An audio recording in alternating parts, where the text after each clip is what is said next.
Asta'idzu, aku mohon perlindungan. Kepada siapa? Bi Rabbil Falak, kepada Rabb yang menguasai al-falak. Maksudnya bi Rabbil Khalqi. Ya, Rabb yang mengurus, yang mengatur semua penciptaan. Semua yang diciptakannya. Ya, selain Allah itu semua yang ngurusnya Allah. Selain Khalik maka dia posisinya menjadi makhluk. Maka bi Rabbil Khalqi, dialah zat yang mengurus semua penciptaan yang di bawah kendalinya. Wa yuqalu al-falaqu huwa subhu. Kemudian pendapat lain ada yang mengatakan falak itu adalah subuh.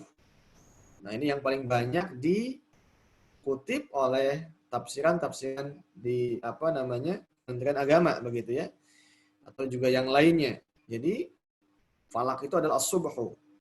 Wa yuqalu, kemudian pendapat lain mengatakan jubun finnar. Jubun itu adalah sumur ya, finnar yang ada di neraka. Wa yuqalu, pendapat lain mengatakan huwa wadin. Itu adalah lembah. Lembah ya, finnar yang ada di neraka. Baik, Iman Fiddin, jadi jelas ya, ini sama dengan surah An-Nas. Jadi dalam surah An-Nas kita intinya diminta untuk memohon kepada zat yang maha melindungi, zat yang maha menjaga, zat yang maha memproteksi kita dari setiap ancaman dan kejahatan. Nah ini ya. Kalau dalam surah An-Nas, kejahatannya itu ada 3. Ya, min syarril waswasil khannas alladzi yuwaswisu fi sudurin nas minal jinnati wan nas. Itu kejahatan. Maka yang bisa menangkal kejahatan itu adalah Rabbun nas, Malikin nas, Ilahin nas. Nah, Iwan Fiddin, dalam surah Al-Falaq di ayat yang pertama ini kenapa Allah disebut dengan Rabbul Falaq? Apa istimewanya falak ya? Falak secara bahasa itu membelah gitu ya. Sesuatu kalau misalnya pecah atau belah disebut dengan falak. Di ayat lain Allah katakan falikul isbah ya, atau falikul habbi wan nawa. Dialah zat yang membelah setiap biji-bijian. Ya, dengan belah kemudian jadi tumbuhan, tanaman, berbuah. Itu ada biji-bijian. Al-hubub ya. Semua. Kalau kita lihat jagung ya, biji-bijian itu semua Allah yang membelah. Ya, semua jadi tumbuh begitu. Itu namanya falak. Nah, konteks kenapa Allah disebut dengan Rabbul Falak? Nah, maka di sini al-falak itu ayat as-subhu. Bapak Ibu sekalian, kalau kita lihat dalam Imam Ali As-Sabuni dalam Safwah At-Tafasir, ya, Allah disebut dengan Rabbul Falak sebab yang namanya waktu subuh itu adalah penghujung akan mengakhiri kegelapan malam dan terbitnya sinar matahari. Jadi di sini Allah yang mengurus, artinya apa? Tidak ada yang mampu untuk mendatangkan waktu siang setelah gelapnya malam, dan waktu subuh itulah titik di mana ya pergantian siang dan malam itu dimulai dengan subuh. Nah, jadi Ikhwan Fiddin rahimakumullah, ini menunjukkan bahwa hanya Allah saja yang mengurus, yang bisa mendatangkan waktu datangnya siang dan juga mendatangkan cahaya matahari. Maka dengan demikian, Ikhwan Fiddin, apalagi yang namanya malam itu adalah waktu yang sesungguhnya ya manusia tidak nyaman dengan gelap. Siapapun juga itu tidak nyaman dengan kegelapan. Gelap itu cenderung ya agak susah gitu. Aktivitas susah. Kita bisa bayangkan dulu ketika tahun 70-an, 60-an, sebelum adanya listrik ya yang merebak kayak seperti ini, ya kemana-mana sulit begitu. Belum ada ya mall gitu. Nah, maka setelah ditemukannya, kemudian juga mudahnya akses listrik, ya tadi gitu ya. Aktivitas malam itu jadi kayak siang gitu. Nah, ini ya. Itulah cahaya begitu. Maka yang disebut dengan zaman jahiliyah itu disebut dengan gelap. Kenapa gelap? Ya, gelap itu tadi. Jadi Islam ketika tidak datang, maka yang jadi patokannya itu nafsu dan akalnya. Gelap, ya gelap. Sebab itu tidak bisa membedakan mana hak dan mana batil. Gitu. Nah, maka dengan adanya Rabbul Falak, Allah Subhanahu wa taala menjadi pengurus gitu ya. Kita berlindung kepada Allah dari apa? Hal-hal yang akan membahayakan. Maka dalam ayat pertama ini Allah mengenalkan zatnya kepada manusia dengan kalimat Rabbul Falak. Siapa Allah itu? Dialah Rabbul Falak. Dialah yang menguasai waktu subuh, ya, ketika akan mengakhiri waktu malam. Waktu subuh ini menunjukkan adalah kesenangan. Kenapa? Sebab manusia siap-siap akan usaha. Manusia siap-siap akan mengawali aktivitas, begitu ya, menyambut kedatangan sang surya yang mulai bersinar, begitu ya. Maka disitulah waktu subuh itu waktu istimewa, ya. Bahkan kata Nabi, sebaik-baiknya waktu itu pada paginya. Nah, kalau paginya usaha, paginya sudah ya sungguh-sungguh, maka Allah mudahkan rezekinya. Sebaliknya kalau paginya malas, ini akan dibenci, begitu ya. Bahkan juga tadi begitu, bentuk kemalasan. Jadi kalau paginya malas, biasanya malas itu siangnya.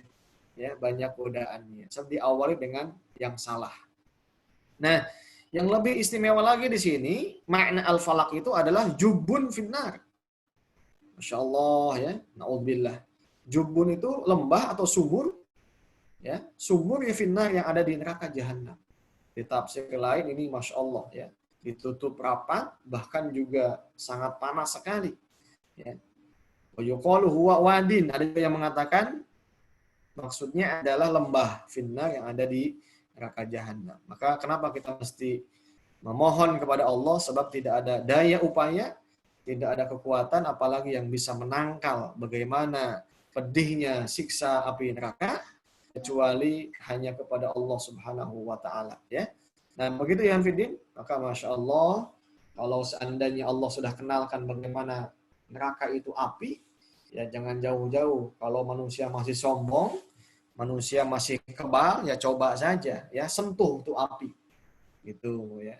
Nah, ini penting Bapak Ibu sekalian. Jadi kalau kita menjelaskan surah Makkiyah itu, ayat-ayat Makkiyah itu kepada anak didik kita, dekatkan sedekat-dekatnya. Sekali lagi begitu. Seakan-akan neraka itu ada di depan mata kita dan bukan nanti gitu ya. Jangan sampai tidak kebayang, mesti kebayang. Bahkan kalau mau nyoba, rasakan dulu saja api di dunia. Ya, apalagi nanti api yang sesungguhnya di akhirat. Nah, maka pantas kita mesti berlindung kepada Allah atas bahaya api neraka. Nah, maka bagaimana berlindungnya? Ya tentu sudah saya jelaskan pada kajian duha kemarin, ya, di antaranya adalah bentuk proteksi Allah kepada manusia itu apa? Mudahnya dengan mengikuti ajaran Islam dalam semua aspek kehidupan kita.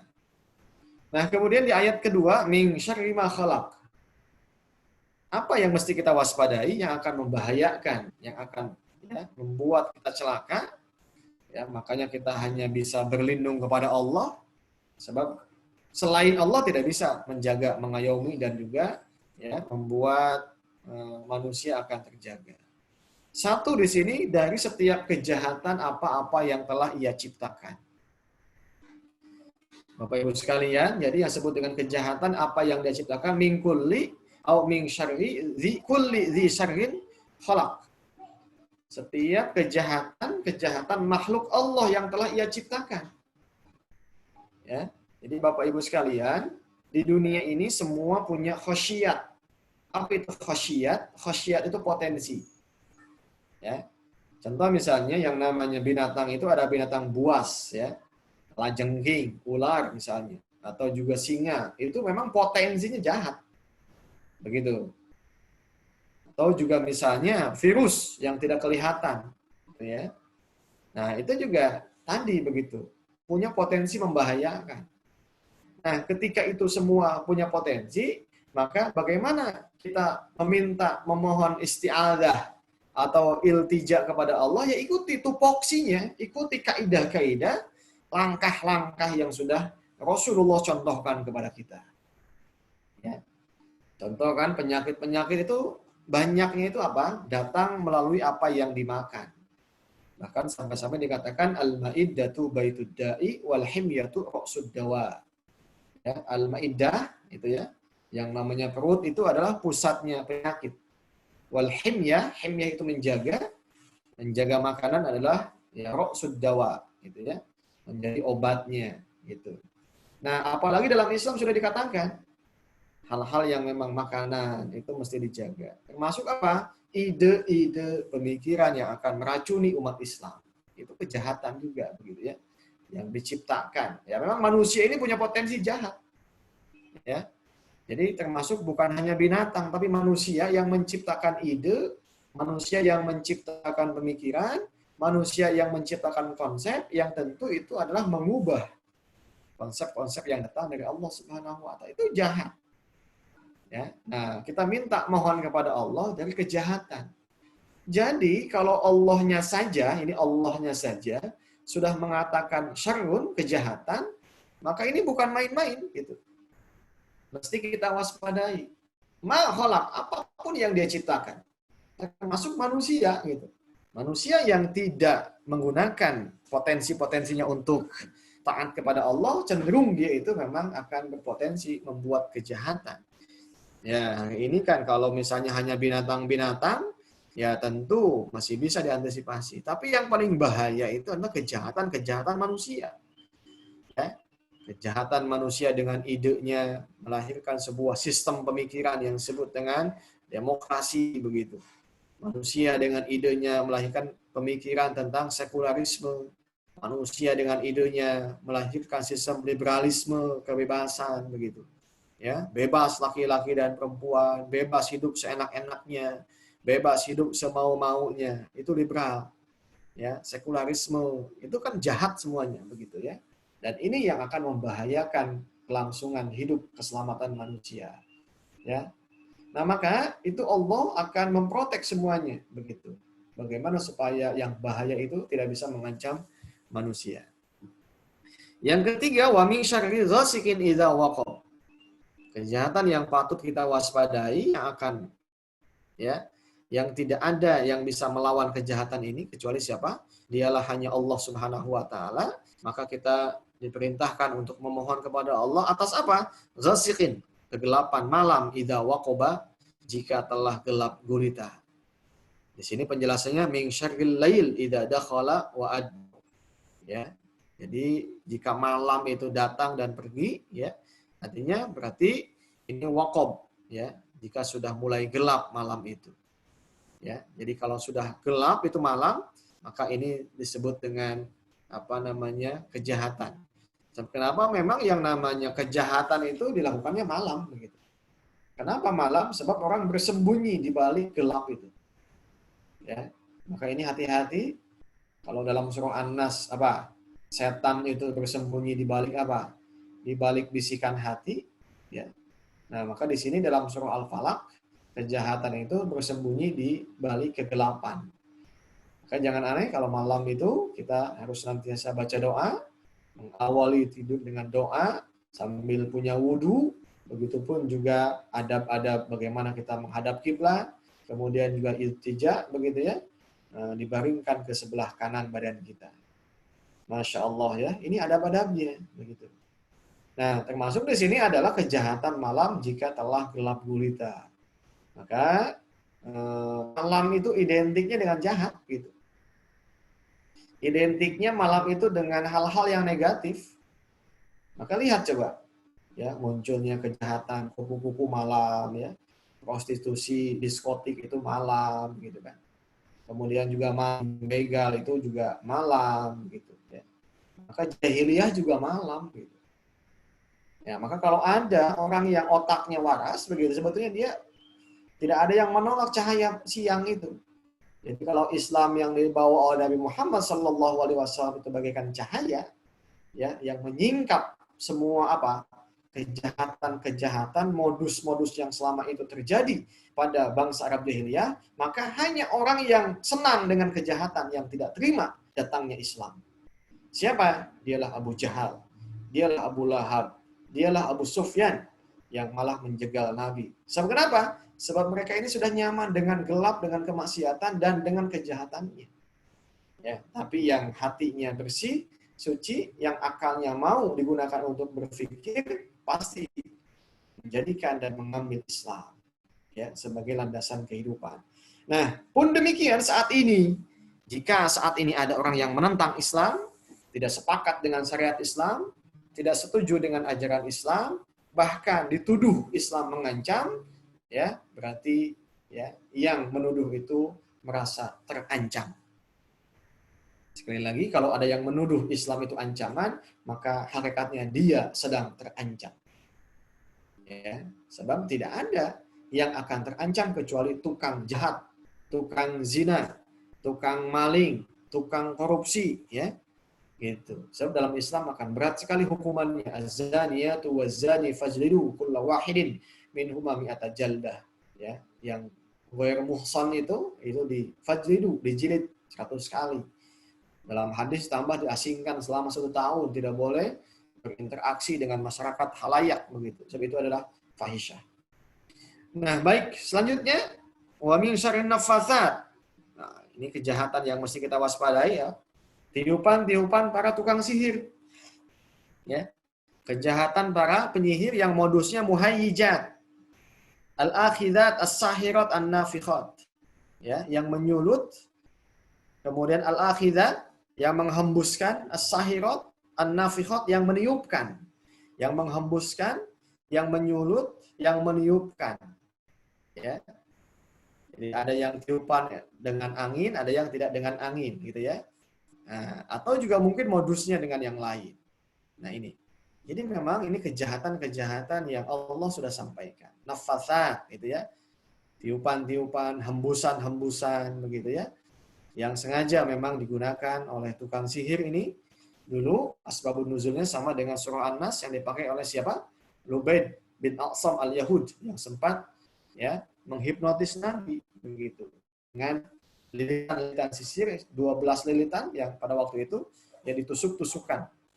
Nah, kemudian ketika dibaca surah ini maka setiap tusukan tadi, ikatan tadi lepas begitu dengan izin Allah.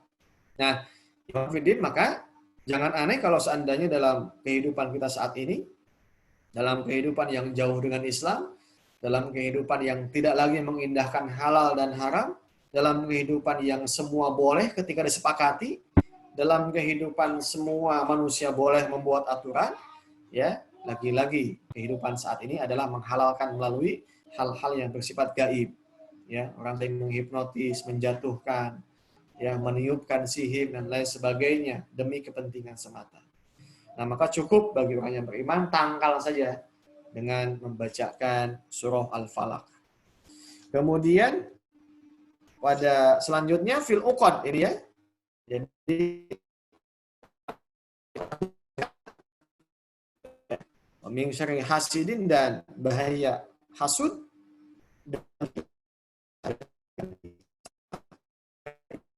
hasada an-nabi fasaharahu wa apa yang bisa kita ambil ya dalam surah Al-Falaq ini.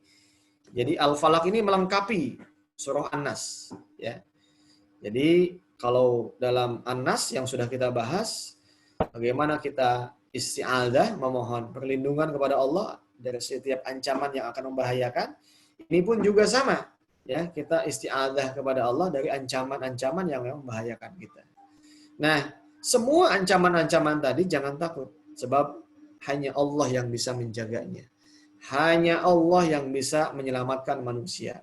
Hanya Allah yang bisa membendung setiap kejahatan ini. Nah, lantas bagaimana aplikasinya? Jadi aplikasinya salah satu upaya iltizam manusia membendung atau juga menghadang setiap ancaman ini ya tidak lain dan tidak bukan wa'tasimu bihablillahi jami'a. Pegang teguhlah kalian kepada tali ya, tali ayat-ayat Allah yang sudah disampaikan oleh Nabi Muhammad sallallahu alaihi wasallam kepada kita. Jadi jangan takut dengan kejahatan. Ya, sebab dialah yang paling tahu tentang kejahatan itu. Wa makaru wa makarullah wallahu khairul makirin. Tidak ada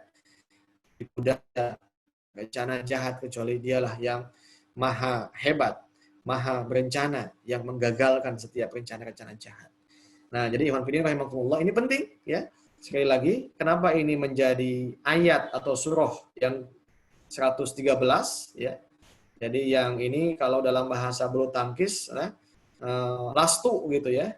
Lastu atau laswan gitu ya. Laswan. Ya. Ya, sebelum pamungkas. Ini kenapa? Jadi ini menunjukkan jika manusia itu konsisten akan melaksanakan semua ayat-ayat yang 112 surah yang sudah dibaca dan disampaikan, maka penghujungnya pasti banyak yang mengancam. Pasti banyak yang tidak senang. Pasti ada bahaya-bahaya yang menghadang setiap orang yang konsisten memegang teguh ajaran Islam. Nah, gitu. Ya, baik yang berupa lahiriah atau yang berupa batininya. Jadi sengaja ini jurus pamungkas yang Allah bekali kepada kaum mukminin, kaum muslimin yang senantiasa ikhlas, yang mau menjalankan Islam kafah dalam semua aspek kehidupan. Ini ada tameng, ini ada proteksi terakhir, ya, yang akan bisa menjaga, mengayomi, menyelamatkan. Apa? Dialah Allah yang senantiasa memprotek kita. Maka jangan takut, jangan panik. Ini ditujukan kepada orang yang beriman, yang membaca, yang konsisten ketika akan menutup ayat-ayat Al-Quran, diawali dengan surah Al-Fatihah, diakhiri dengan surah An-Nas, dan sebelumnya adalah Al-Falaq, yang ini tentu menguatkan, memproteksi atas setiap ancaman bahaya yang akan mengancam manusia, wabil khusus orang yang konsisten memegang teguh ajarannya. Artinya apa? Allah sangat paham, konsisten dengan ya tali ikatan Allah dengan ayat-ayatnya itu banyak yang tidak senang, gitu ya. Banyak yang tidak senang. Kalau sudah tidak senang, maka Allah butuh ya menyampaikan kepada manusia tenang, sekalipun banyak yang tidak senang, tapi ada tameng, tapi ada proteksi. Inilah surah Al-Falaq dan surah An-Nas. Begitupun juga Allah sampaikan apa saja modus-modus kejahatannya nanti, ya.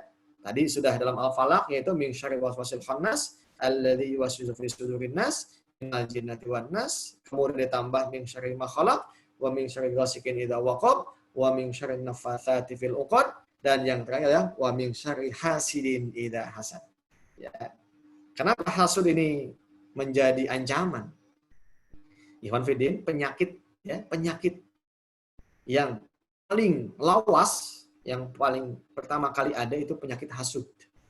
Kapan itu terjadi? Ketika tidak mau sujud kepada Nabiullah Adam alaihissalam. Usjudu li Adama fasajadu illa iblis aba wastakbaru wa kana minal kafirin. Maka dengan demikian, ya, ini adalah penyakit yang terus akan membahayakan. Sebab iblis akan menghembuskan, dia tidak mau celaka sendirian, maka dia akan menghembuskan hasud kepada manusia. Apa hasud itu? Antaman nazalan ni'mah, ya hilangnya kenikmatan yang dimiliki oleh saudaranya. Ini menunjukkan bahwa dengan hasud dia hakikatnya menggugat Allah Subhanahu wa taala. Dia protes kepada Allah yang pada hakikatnya kenapa dia dapat saya tidak. Padahal dalam waktu yang sama dia pun juga mendapatkan rezeki dari Allah Subhanahu wa taala. Nah, baik yang pilih rahimakumullah, saya kembalikan ke Ustaz Fahmi. Silakan untuk memandu diskusi. Ya. Allahu a'lam bishawab.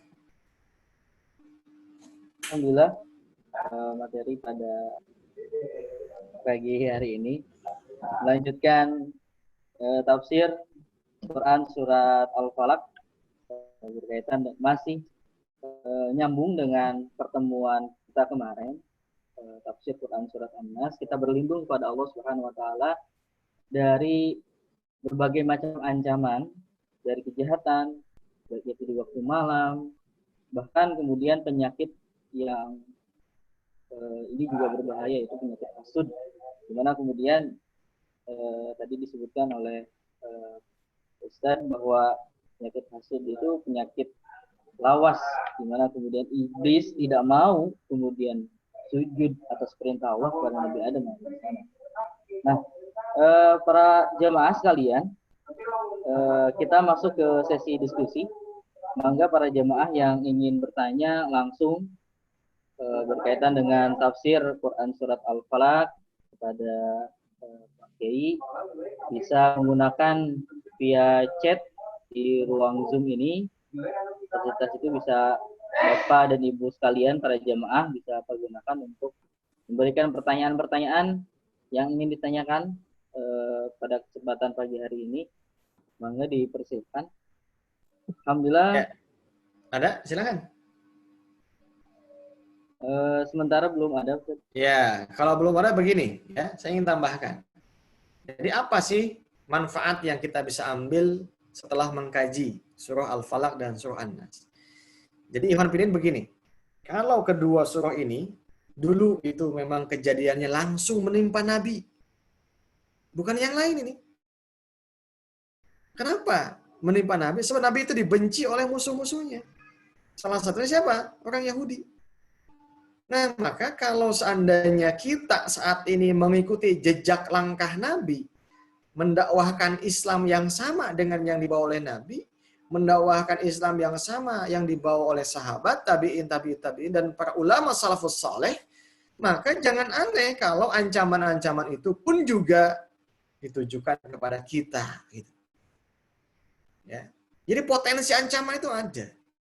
Gitu. Wa ma naqamu minhum illa ayyuminu billahil azizil hamid alladzi lahu mulkus samawati wal ardh. Jadi tidaklah disiksa. Mereka itu tidak menyiksa. Kecuali apa?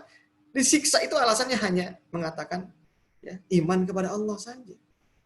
Jadi Iwan Fidin rahimakumullah, siapapun yang menjalankan Quran sejak Al-Fatihah sampai dengan surah Al-Ikhlas, ya, itu akan dihadapkan dengan ancaman kejahatan yang akan menimpa sebagaimana Rasul mendapatkan ancaman nyata itu.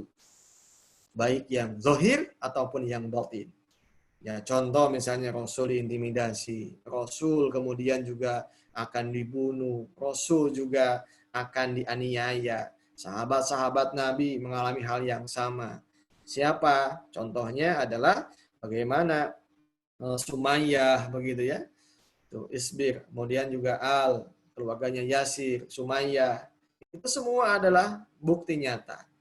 Jadi ketika Islam, ayat-ayat Quran itu menjadi satu nafas kehidupan, maka kenapa Allah kasih protek? Ini menunjukkan bahwa ancaman-ancaman itu harus sudah siap dihadapi oleh siapa saja. Jadi maka aneh kalau ada orang yang dakwah, menyampaikan Islam, tetapi lagi-lagi misalnya begitu ya, ya paling tidak ya ada orang yang tidak senang begitu, itu paling minimal gitu ya. Maka jangan punya keinginan kalau kita menyampaikan Islam yang sesungguhnya ya itu ingin meraih simpati semua manusia, nggak bisa. Ya. Jadi Rasul pun juga yang langsung utusan Allah itu tidak mendapatkan semua simpati begitu. Ada saja yang benci, bahkan juga mengancam jiwanya. Nah, inilah yang disebut dengan surah Al-Muta'awwidatan. Dua surah yang menjadi protected, ya, yang akan menjaga siapa saja bagi pengemban dakwah yang senantiasa konsisten menyampaikan kebenaran pasti dihadapkan dengan bahaya-bahaya ancaman tadi, ya. Wallahu a'lam bishawab. Ya, alhamdulillah. Ada satu pertanyaan sudah masuk. Bismillahirrahmanirrahim. Assalamualaikum warahmatullahi wabarakatuh. Waalaikumsalam warahmatullahi wabarakatuh. Kiai mau bertanya, bagaimana dengan kondisi saat ini para aktivis Islam atau ormas Islam yang sedang mendapatkan kriminalisasi oleh hukum di negeri ini yang tidak adil? Apakah ini bentuk hasad juga dari penguasa? Syukran. Ya. Ya. Jadi ini persis apa yang saya jelaskan ya. Apa yang ditanyakan sesuai dengan apa yang sedang saya jelaskan. Jadi Bapak Ibu sekalian, pertama yang mesti kita pahami itu melalui kedua surah ini nanti semakin nyata di hadapan kita. Ya, mana kawan, mana lawan. Itu. Jadi kita jangan ketipu, jangan terpesona oleh kopiahnya gitu. Jangan terpesona oleh baju kokoknya. Ya. Tapi kalau seandainya ide, sikap, apalagi tindakan kekuasaannya itu malah membendung dakwah, mengkriminalisasi aktivis dakwah, ya itu bagian dari apa? Modus kejahatan setan iblis, ya bisa dengan hasud yang merasuk ke menjelma menjadi wajah manusia. Itu ya, Iwan Fidri rahimakumullah. Maka ini yang mesti kita waspadai. Maka semakin jelas bahwa ayat ini applicable. Ayat ini menjadi up to date bagi kita ketika saat ini ya kita bukan hanya membaca penafsiran dalam bentuk teks saja. Ya, hari ini kaum muslimin yang hidup pada akhir zaman sudah begitu nyata dijelaskan ya, ayat-ayat itu bukan hanya sebatas pada kitab kuning, kitab gundul, teks tafsir, tapi teks itu sudah ada dan nyata di hadapan kita bagaimana Al-Qur'an menunjukkan kebenaran di tengah-tengah kita.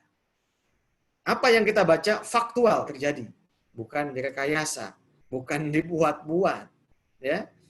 Jadi jangan aneh bagi kita yang mengkaji umat Islam ketika kita konsisten, ya sejarah itu akan terus berulang.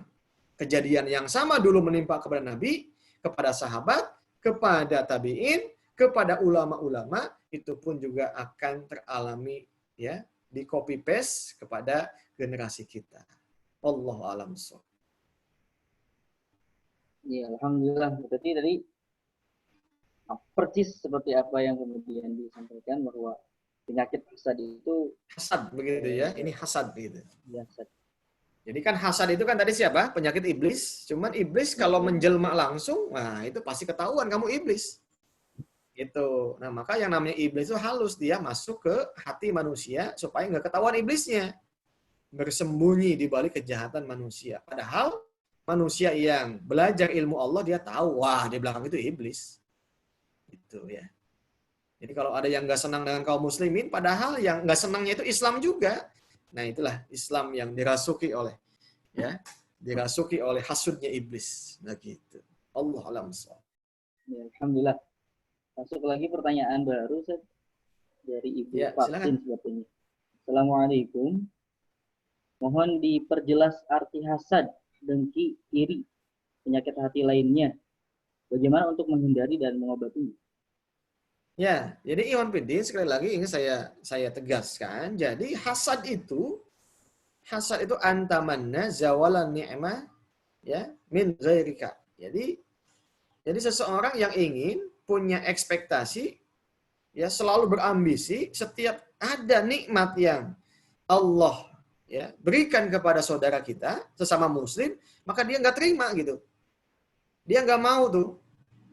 Gitu. Jadi inginnya ya orang lain itu jangan senang gitu. Nah, gitu. Nah, konteks di sini adalah bukan sesuatu yang sifatnya dunia gitu. Ya. Konteks di sini ada konteksnya ketaatan. Konteksnya adalah ketika disuruh taat. Ya, contoh nih misalnya, ya sekalipun misalnya dalam bahasa yang lebih mudah, kalau dia beli kulkas kita nggak punya, kemudian kita hasud, ya itu juga hasud. Ya. Jadi misalnya iri, ya, oh kenapa sih dia punya, itu juga. Tapi saya ingin tegaskan dalam kesempatan ini, kita jangan sampai kehilangan makna hasud. Makna yang utama, yang syar'inya itu adalah hasud itu, karena memang awal mula cikal bakal hasud itu adalah tindakan iblis yang tidak mau taat kepada Adam, dan Adam ini adalah Nabiullah yang diangkat oleh Allah untuk menyampaikan risalahnya. Nah, lantas apa urusannya dia tidak mau taat gitu? Bukankah dia juga diciptakan oleh Allah? Bukankah yang perintahkan ini adalah Allah? Kenapa dia mesti hasud? Kenapa harus Adam tidak saya? Nah itu. Nah, maka dengan tindakan hasud inilah Adam itu terus digoda oleh iblis. Nah, kalau hari ini kenapa yang disebut dengan hasud itu kepada sesama muslim? Ya itu tadi. Ya, seketika ada kaum muslimin yang mendakwahkan Islam, kemudian ada saudaranya yang menjegal, mempersekusi itu. Ya, kemudian menutup tempat dakwahnya, ya itulah wajah bagaimana dia sudah dirasuki gitu ya, dalam tanda petik, dirasuki oleh iblis begitu. Yang nggak bakal ada kepada umat yang lain yang selain muslim, ya, non muslim misalnya nggak akan ada hasud. Nah, maka hasud itu adalah wilayah-wilayah, saya ingin tegaskan, kepada wilayah-wilayah ibadah, wilayah ketaatan begitu. Nah, maka yang tidak senang dengan orang yang taat itu hasud gitu. Ini mesti saya tekankan ini.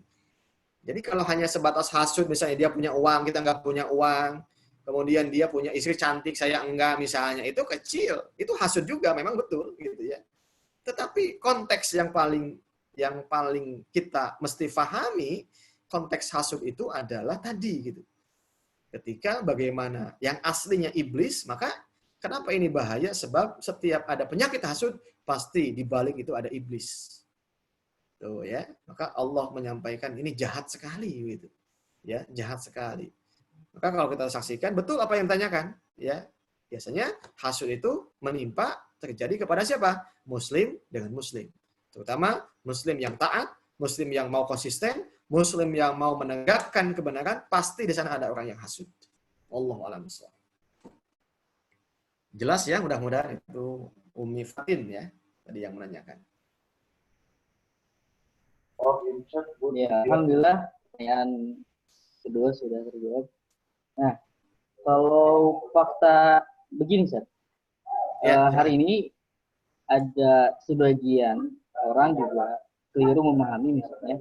Jadi kalau di pertanyaan pertama ada aktivis Islam atau ada ormas Islam atau siapapun orang, kemudian akhirnya ada terjadi persekusi, seakan-akan pendapatnya keliru atau pendapatnya salah atau pendapatnya dianggap sesat.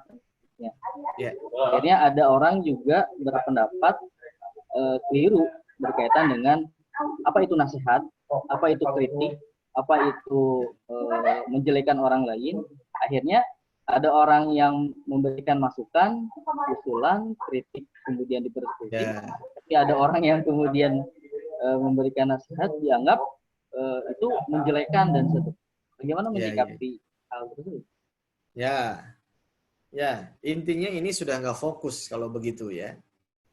Jadi ini yang bahaya itu adalah sudut pandang. Ya, jadi sudut pandang itu begini. Tidak setiap ada orang yang beda dengan kita itu musuh kita. Yang bahaya adalah setiap kali ada orang punya pandangan, setiap orang yang beda itu pasti musuh kita. Nah, ini yang bahaya. Nah, hari ini tuh sudah begitu. Jadi ranahnya bukan lagi wilayah beda pendapat, bukan lagi ranah yang bisa didiskusikan, tapi kenapa itu sudah menjegal, bahkan ingin menutup, bahkan tidak boleh hidup. Nah, ini yang disebut hasud itu begitu. Itu sudah karena hasud. Ya, kalau misalnya beda pendapat masalah fikih, masalah ide, pemikiran, masih bisa diskusi, it's okay, itu nggak ada masalah begitu. Tapi kalau sudah kalah debat, kalah ide, kalah pemikiran, ujungnya pakai tangan besi, ujungnya pakai hukum yang tidak adil, ya, bahkan ujungnya pakai jeruji besi, gitu ya. Nah, ini yang disebut dengan hasud. Apalagi yang menyampaikannya, yang melaporkannya itu adalah Muslim juga ngakunya begitu, ya. Ya mestinya kalau tidak senang ya cukuplah, nggak apa-apa begitu. Tapi kalau sudah hasud kelihatan, itu ingin menghabisi begitu. Itulah tipu daya iblis. Dulu anaknya Nabi Adam siapa? Ya, Habil dan Qabil. Qabil dan Habil itu juga hasud. Sama itu penyakit yang pertama itu ada di dunia. Ya, tindak kejahatan yang pertama kali menumpahkan darah itu siapa? Anaknya Nabi Adam. Apa biangnya? Sama lagi penyakitnya hasud. Ya, kata Qabil gitu kan, saya ini kan diturunkan, dipasangkan dengan saudara perempuan saya yang cantik, kenapa dikawin sama Habil gitu. Nah, mulai di situ. Padahal kan itu adalah ketentuan Allah. Nabi Adam saja melaksanakan perintah Allah. Kemudian ya dibunuh sama Qabil. Ya, Habilnya mati. Ya itu hasud begitu. Nah, mestinya kalau misalnya dia tidak sampai hasud, ya udahlah nggak apa-apa gitu ya. Siapa tahu mungkin bukan jodoh saya. Nah, itu selesai. Tapi kalau sudah hasud, mati gitu. Ditutup, dibungkam, ya, dibredel. Nah, itu hasud. Allahu a'lam bishawab. Jadi sangat berbahaya sampai bisa ketika ada di tengah-tengah umat Islam bisa memecahkan persatuan umat Islam. Betul, ya, betul. Jadi kalau kita mengkaji ayat ini, hakikatnya kita ini ya fakta-fakta kehidupan yang ada di hadapan mata kita ini menunjukkan tafsir ayat ini. Penafsiran ayat ini itu kehidupan nyata hari ini. Baik, Allah a'lam bishawab. Silakan Ustaz. Masih ada yang lain? Sementara belum ada pertanyaan masuk yang baru. Ya, baik, Masya Allah ya Iwan Fiddin. Kalau kita mengkaji, ya, kalau mengkaji ayat itu kita diajak, ya, akal kita itu dengan akal yang sehat. Jadi kalau ini makanan itu, ya, makanan itu bergizi gitu ya. Makanan sehat, bergizi, membuat akal menjadi, ya, hati tenang, akal juga puas. Gitu, kalau ngaji Quran itu. Beda dengan ilmu-ilmu yang lain. Ya, penasaran, kadang tidak memuaskan akal, tidak menenangkan jiwa, Coba lihat Bapak Ibu nanti perkembangannya kalau intensif saja ngaji ya. Ngaji ini misalnya mengkaji ayat-ayat kayak begini, kita punya sibgoh, kita punya syakhsiyah, kepribadian. Gitu. Kita tidak menjadi hamba atau muslim yang ya banyak orang melakukan gitu. Kita punya sudut pandang yang beda, kita punya sikap yang beda, kita punya pandangan, persepsi yang beda. Kenapa? Ya itu tadi Allah katakan begitu. Sebab Allah katakan orang yang tidak dekat dengan ayat Quran itu disebut dengan orang dungu gitu. Dulu itu sudah ada. Ya, orang jahil itu dungu. Ya. Kenapa? Yang sehat kok nggak mau gitu. Makanan-makanan yang penyakit malah dimakan gitu. Ya, termasuk hari ini manusia yang tidak mau menerima Quran itu adalah orang yang sakit hatinya. Ya, sudah saya contohkan dulu yang sakit hati itu apa? Lihat coba di rumah sakit. Bapak Ibu sekalian, kenapa munafik itu disebut dengan penyakit hatinya? Maradun, berpenyakit. Orang yang sakit itu tidak bisa membedakan mana makanan yang enak, mana makanan yang tidak enak. Yang sakit itu lidahnya pahit semuanya. Nggak bisa membedakan mana ini manis, mana ini asin, nggak bisa. Dikasih sate, wah tetap aja kayak ya obat gitu semuanya. Nah itulah, maka kalau sudah sakit, ada orang yang datang menjenguk, bawa bakar ayam, sambal, jengkol, pete, dia nggak makan. Yang makan, yang nungguin, yang sehat gitu. Nah, ini sama orang yang sakit itu dikasih ayat Quran, disampaikan hadis, diingatkan, dijelaskan, menang baik, nggak mau, gitu ya. Malah justru ujung-ujungnya malah mengancam begitu. Nah ini ya, jadi ikhwan fillah rahimakumullah, maka dengan mengkaji ayat ini kita diajak cerdas. Bagaimana Allah mengajak, dan ini fitrah manusia begitu ya. Dengan mengkaji ayat-ayat ini, bagaimana Allah Subhanahu Wa Taala akan membuka kepada kita mana yang hak, mana yang batil, mana yang sahih, mana yang sakim, mana yang dhaif, yang lemah gitu ya. Sehingga dengan mengkaji inilah kita mendapatkan suatu hadiah yang sangat istimewa ini ya. Ini nilainya Masya Allah ya.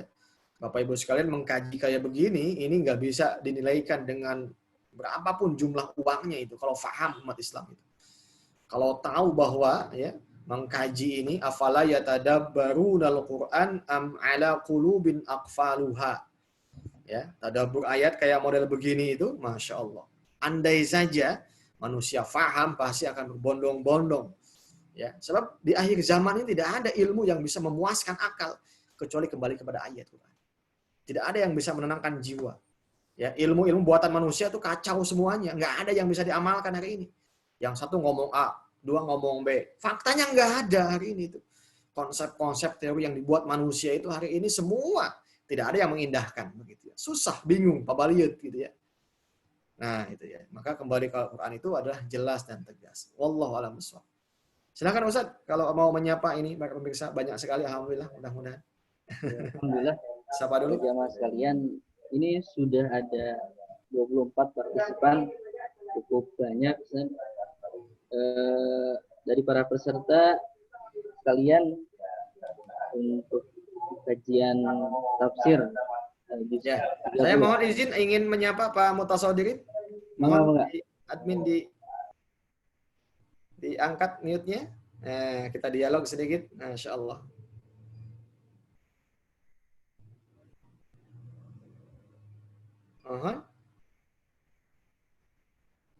Operatornya? Alhamdulillah. Assalamualaikum. Waalaikumsalam. Baik, sehat ya Pak ya? Masya Allah. Alhamdulillah.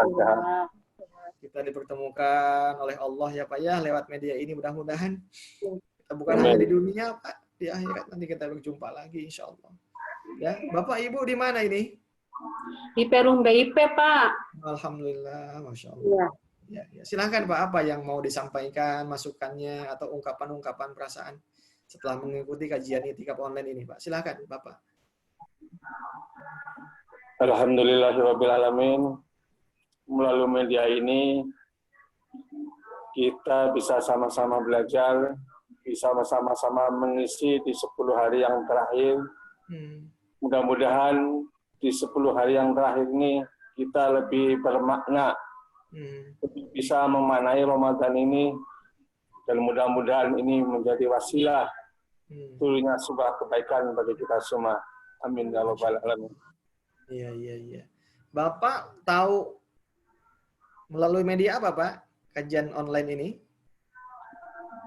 Saya dikasih tahu sama Bu Nurani, Pak. Alhamdulillah. Nurani. Iya. Ibu capek, bosan nggak dengan kajian yang maraton begini, sehari 3 kali? Atau kurang? Ditambah lagi waktunya? Pak Ustadz. Jadi penasaran gitu, penasaran, pengen tahu gitu Pak Ustadz. Tambah kecil kayaknya saya tuh. Oh, iya.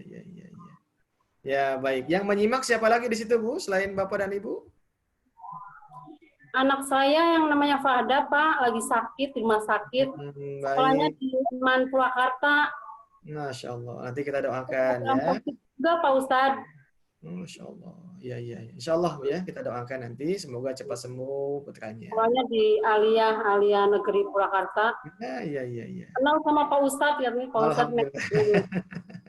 Salam kata dari Ibu ya. Insya Allah. Iya. Ada masukan Pak buat kajian ini? Silahkan masukannya. Mudah-mudahan kajian ini lebih konsisten. Iya. Lebih komitmen ya, sehingga kedepannya bisa lebih baik. Baik. Terima kasih Jazakallah khair Pak Mutasadirin ya.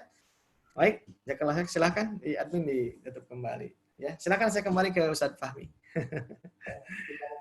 Ya, alhamdulillah ini semangat luar biasa dari para orang tua yang senantiasa haus terhadap ilmu Allah, sehingga kemudian mengikuti kajian mulai dari subuh, pagi sampai malam tetap standby, dan mudah-mudahan Allah SWT mengingatkan Bapak sekalian dan Ibu juga anak-anaknya bisa disahkan oleh Allah SWT.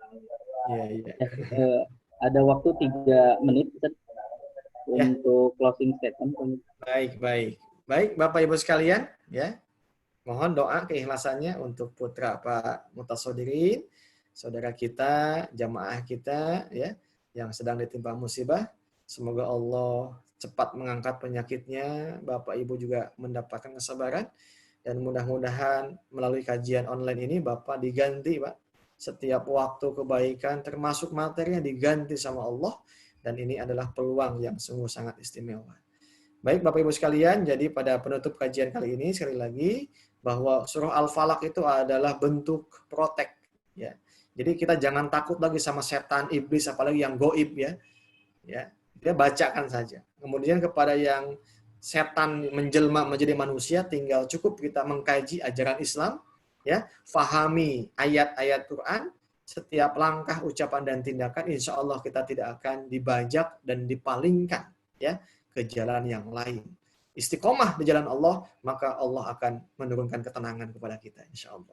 Ya, Pak ya. Ayo terus mengkaji, fahami Islam, itulah jalan yang akan membawa keselamatan baik di dunia maupun nanti kelak di akhirat. Itu saja mungkin. Hadanallahu wa iyyakum ajmain. Assalamualaikum warahmatullahi wabarakatuh. Waalaikumsalam warahmatullahi wabarakatuh. Alhamdulillah, materi sudah kita sama-sama dengarkan dan simak. Mudah-mudahan ini menjadi menambah semangat kita di 10 hari terakhir di bulan Ramadan, makin semangat mencari ilmu, makin semangat untuk bertambah kebaikan, ziyadatul khair, ziyadatul ta'ah pada Allah, makin bertambah ketaatan kita kepada Allah, dan mudah-mudahan para jamaah semuanya diberikan kesehatan dan lindungan oleh Allah SWT. Itu yang bisa kami sampaikan pada kesempatan pagi hari ini. Mudah-mudahan kita tetap istiqomah. Nanti akan ada kajian kembali di malam hari masih bersama dengan guru kita Kiai Haji Dr. Aziz Ahmad Tajudin. Kemudian nanti pagi lagi di subuh harinya ada kajian kembali sesi pendidikan. Dan mudah-mudahan kita tetap istiqomah. Kita akhiri dengan ucapan hamdalah bersama-sama. Alhamdulillahirrahmanirrahim. Kemudian doa kifaratul majelis. Subhanaka Allahumma wa bihamdika asyhadu an la ilaha illa anta astaghfiruka wa atubu ilaik. Akhirul kalam. Assalamualaikum warahmatullahi wabarakatuh. Waalaikumsalam.